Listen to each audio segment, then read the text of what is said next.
बीते हफ्ते ही पीएम मोदी ने कतर और यूएई का दौरा किया। पीएम मोदी के मिडिल ईस्ट के दो अहम देशों के दौरे के पीछे कई अहम रणनीति छिपी हुई थी। बीते कुछ सालों में भारत ने मिडिल ईस्ट के देशों के साथ अपने रिश्ते बेहतर किए हैं। आपको बताएं तो पीएम मोदी के अब तक के कार्यकाल में ये यूएई का 7वां दौरा था। वहीं पीएम मोदी ने अपने कार्यकाल में 2 बार कतर का दौरा कर चुके हैं। ऐसे में सवाल यह है कि आखिर मिडिल ईस्ट भारत के लिए इतना अहम क्यों है। भारत और यूएई के बीच मजबूत रिश्ते इसलिए भी अहम है क्योंकि हालिया सालों में चीन ने मिडिल ईस्ट में अपनी भागीदारी को बढ़ाई है। सऊदी अरब और ईरान के बीच राजनयिक संबंधों को बहाल करने में भी चीन ने एक अहम रोल निभाया था। ऐसे में भारत भी इस क्षेत्र में अपना प्रभाव बढ़ाना चाहता है ताकि चीन पर अंकुश लगाया जा सके। अगर भारत को ग्लोबल साउथ का लीडर बनना है तो ऐसे में मिडिल ईस्ट में पकड़ मजबूत होनी बेहद जरूरी है।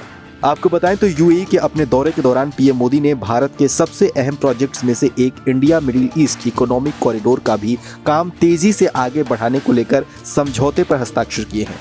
ये प्रोजेक्ट भारत, यूएई, सऊदी अरब, जॉर्डन, इजराइल से होते हुए यूरोप तक जाएगा। प्रोजेक्ट के तहत समुद्री लेन और रेल नेटवर्क का जाल बिछाया जाएगा। इस प्रोजेक्ट का मकसद व्यापार को बढ़ावा देना और माल ढुलाई के समय और खर्चे में कमी लाना है। माना जा रहा है कि भारत का आईएमएसी चीन के सबसे बड़े प्रोजेक्ट्स में से एक बीआरआई को मात देने में बड़ी भूमिका निभाएगा।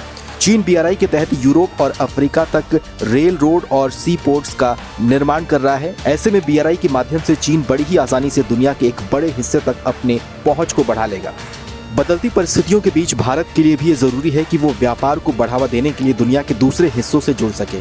इसके साथ ही भारत और यूएई के बीच व्यापार भी तेजी से अब बढ़ रहा है। फरवरी 2022 में भारत और यूएई ने एक व्यापक आर्थिक समझौते पर हस्ताक्षर किए थे।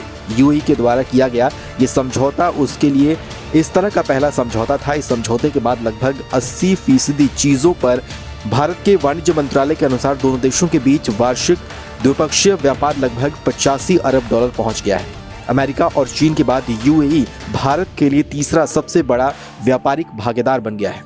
जुलाई 2023 में प्रधानमंत्री नरेंद्र मोदी के यूएई के दौरे के दौरान दोनों देशों ने डॉलर के बजाय अपनी अपनी मुद्रा में व्यापार करने पर भी सहमति व्यक्त की थी।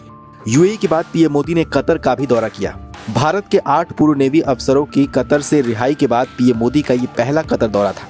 कतर में पहले इन 8 पूर्व नौसेना अफसरों को मौत की सजा सुनाई गई थी, लेकिन भारत की लगातार बातचीत के बाद पहले इन पूर्व नौसेना अफसरों की सजा कम की गई और फिर इनकी सजा को माफ कर इन्हें रिहा किया गया। रिपोर्ट के मुताबिक कतर की कुल आबादी में से लगभग 27% वहां भारतीय रहते हैं। कतर में 8 लाख से ज्यादा भारतीय रहते हैं।